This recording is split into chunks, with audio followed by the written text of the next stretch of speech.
Welcome to Ramesh Reddy YouTube channel. నేను మీ రమేష్ రెడ్డి. ఈరోజు Telangana ITI ప్రవేశాలకు సంబంధించిన నోటిఫికేషన్ గురించి వీడియో చేయడం జరుగుతుంది.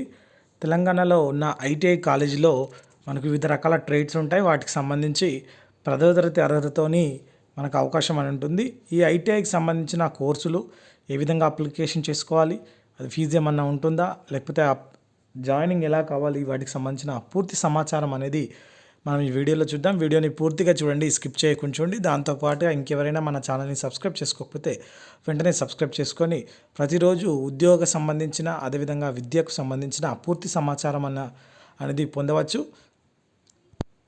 మనకు తెలంగాణ ఐటీఐ కోర్సుల్లోకి సంబంధించి ప్రవేశాలకు సంబంధించిన నోటిఫికేషన్ అనేది విడుదలైంది. వీటికి సంబంధించి హైదరాబాద్లోని commissioner of employment and training engineering, non engineering ITI కోర్సులో ప్రవేశానికి సంబంధించి ప్రైవేటు, ప్రభుత్వ, మైనారిటీ ఐటీఐ సంస్థల లోపల ఆర్ఐటిఐల లోపల అడ్మిషన్స్ అనేది ఇస్తారు.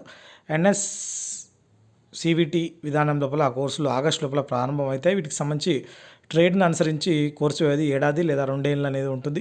అభ్యర్థులు తాము ఎంచుకున్న ఐటీఐ సంస్థలు ట్రేడ్ల ప్రాధాన్య క్రమాన్ని దరఖాస్తు లోపల మెన్షన్ చేయాల్సి ఉంటుంది. అకాడమిక్ ఆధారంగా అంటే 10th క్లాస్లో వచ్చిన మార్క్స్ ఆధారంగా మనకు ఉంటుంది. అదేవిధంగా క్రాఫ్ట్మెన్ ట్రైనింగ్ కూడా స్కీమ్ కింద శిక్షణ ఇస్తారు. కోర్సులో భాగంగా practical training, theoretical training, trade theory, workshop, calculations and science, engineering drawings అనేవి ఉంటాయి. ఎంప్లాయ్మెంట్ బేస్డ్ స్కిల్స్ నేర్పిస్తారు. లైబ్రరీ సౌకర్యం ఉంటుంది. అదేవిధంగా ఇతర కరికులం యాక్టివిటీస్ ఉంటాయి. జూన్ 10 లోపల మనం అప్లికేషన్లు అనేది ఆన్లైన్లో దరఖాస్తుతో వెబ్ ఆప్షన్స్ కూడా సబ్మిట్ చేయాల్సి ఉంటుంది. ట్రేడ్ అనుసరించి కొన్ని కోర్సులకు మాత్రమే 8వ తరగతి ఉంది. దాదాపుగా అన్ని కోర్సులకు 10వ తరగతి ఉత్తీర్ణులై ఉండాలి. అది కూడా 2023 ఆగస్టు 1 నాటికి అభ్యర్థి వయసు 14 ఏళ్ళు నిండి ఉండాలి అని ఇచ్చారు. సో ఏజ్ లిమిట్ అనేది ఏం లేదు, కాకపోతే 14 ఇయర్స్ నుంచి ఉండాలి. దీనికి సంబంధించి పూర్తి సమాచారం చూసుకున్నట్లయితే మనం అప్లై చేసేటప్పుడు ఖచ్చితంగా original certificates shall be scanned and uploaded in the website అని ఇచ్చారు. సో ఒరిజినల్ సర్టిఫికేట్స్ అనేది మనం అప్లోడ్ చేయాల్సి ఉంటుంది. నువ్వు ఏ ఐటీఐకి అప్లై చేస్తావు ఆ ఐటీఐకి సంబంధించిన డీటెయిల్స్ అనేది పెట్టుకోవాల్సి ఉంటుంది. అయితే మనకు సంబంధించిన నోటిఫికేషన్ లాస్ట్ డేట్ వచ్చేసి జూన్ 10, 2023 అనేది ఉంది. కాబట్టి ఆ లోపల అప్లికేషన్ అనేది చేసుకోవాల్సి ఉంటుంది. అయితే అప్లికేషన్ మనం ఈ విధంగా ఫిలప్ చేయాలి. దానికి సంబంధించి చూసుకున్నట్టయితే డీటెయిల్స్ ఈ విధంగా మనకు ఐటీఐ ఆఫ్ తెలంగాణ వెబ్సైట్ కొట్టగానే మనకి ఈ విధంగా నోటిఫికేషన్ అనేది వస్తుంది. దీనిలో ఫస్ట్ మొదటగా న్యూ రిజిస్ట్రేషన్ ఏదైతే ఉందో ఇక్కడ న్యూ రిజిస్ట్రేషన్ ఉంది. ఇక్కడ మనము క్లిక్ చేస్తే అప్లికేషన్ అనేది స్టార్ట్ అవుతుంది. అక్కడ మనము ఈమెయిల్ ఐడి, ఫోన్ నెంబర్తోని మనము రిజిస్ట్రేషన్ అని చేసుకోవాల్సి ఉంటుంది.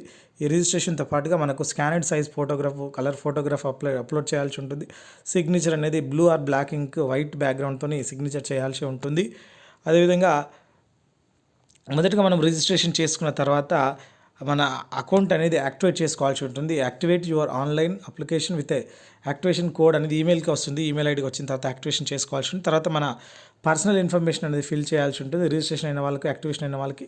తర్వాత నెక్స్ట్ స్టెప్లో మనకు సంబంధించిన uploading scanned documents of signature, photograph upload చేయాల్సి ఉంటుంది. అదేవిధంగా ఎడ్యుకేషన్ ఇన్ఫర్మేషన్ మనము అప్లోడ్ చేయాల్సి ఉంటుంది.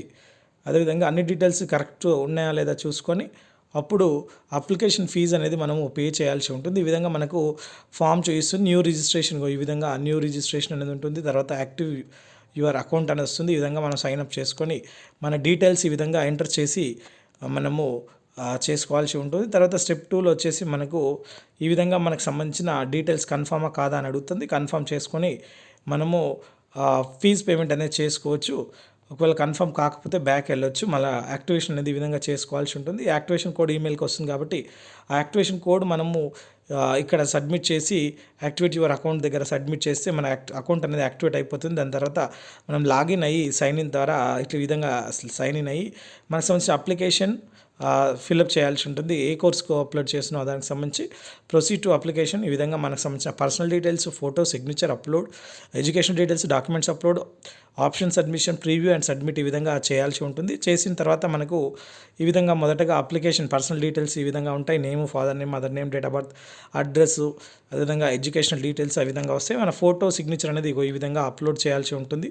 ఫోటో, సిగ్నేచర్ అప్లోడ్ చేసిన తర్వాత మనకు సంబంధించిన 10th క్లాస్ మార్క్స్ అనేది ఎంటర్ చేయాల్సి ఉంది. 10th క్లాస్ మార్క్స్ తర్వాత మనకు సంబంధించిన 10th క్లాస్ మార్క్ షీట్, అదేవిధంగా క్యాస్ట్ సర్టిఫికేట్ ఉంటే caste certificate, study bonafide certificate ఉంటుంది. ఇంకేమైనా డాక్యుమెంట్స్ ఉంటే అవి అన్ని ఒరిజినల్ డాక్యుమెంట్సే మనము అప్లోడ్ చేయాల్సి ఉంటుంది. దాని తర్వాత మన కాలేజ్ ప్రిఫరెన్సెస్ అనేది ఇక్కడ డిస్ట్రిక్ట్, గవర్నమెంటా, ప్రైవేటా అవి చూసుకొని మనకు సంబంధించిన కాలేజీలు, అదేవిధంగా మన ట్రేడ్ అనేది కావాలనుకుంటున్న ట్రేడ్ అనేది చూసుకొని సెలెక్షన్ చేసుకొని లాక్ చేసుకోవచ్చు. లాక్ చేసుకున్న తర్వాత ఈ విధంగా అప్లికేషన్ ఫామ్ అనేది వస్తుంది. మన లాక్ అయిన డీటెయిల్స్తో సహా వస్తుంది కాబట్టి ఈ విధంగా ఉంటుంది. అయితే దీనికి సంబంధించి మనకు ఎటువంటి సేవ్ అండ్ ప్రొసీడ్ అనేది ఉంటుంది. దీని తర్వాత మనం అది ప్రింట్ తీసుకోవచ్చు. అయితే దీనికి సంబంధించి మనకు ఎటువంటి ఫీజు చెల్లించాల్సిన అవసరం లేదు కాబట్టి అది చూసుకోవచ్చు. సో ఇది ఈ నోటిఫికేషన్ యొక్క ITI ప్రవేశాలకు సంబంధించిన పూర్తి వివరాలు. మీకు ఎటువంటి డౌట్స్ నా కింద కామెంట్ సెక్షన్లో కామెంట్ చేయండి. నేను పూర్తి వివరాలు చేస్తాను. Thank you for watching. Please subscribe channel. All the best.